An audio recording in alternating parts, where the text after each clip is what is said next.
ఆయన ఆశలు తీర్చేవాడు. ప్రియులారా, ఆ 145:19 కనుక చూస్తున్నట్లయితే, తన యందు భయభక్తులు గల వారి కోరిక ఆయన నెరవేర్చును, వారి మొర ఆలకించి వారిని రక్షించునని వాక్య భాగంలో మనం చూస్తూ ఉన్నాం.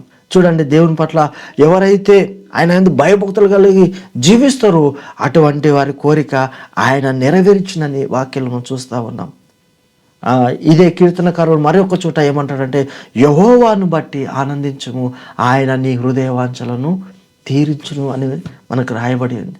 ప్రభునందు ప్రియులారా, గతించిన సంవత్సరాలలో మీ హృదయములో దేవుని సన్నిధిలో మరి ఎంతగానో ప్రయాసపడి మీరు అనుకున్నటువంటి కోరికలు కనుక మీ నెరవేర్చబడకపోయినట్లయితే, ఈ నూతన సంవత్సరంలో మరి ఒకసారి మీకు జ్ఞాపకం చేస్తూ ఉన్నాను, దేవుని పట్ల భయం కలిగి జీవించండి. ఆయన మీ యొక్క కోరికను నెరవేరుస్తాడని చెప్పేసి నమ్మదగిన దేవుడు మనకు వాగ్దానాన్ని ఇస్తూ ఉన్నాడు.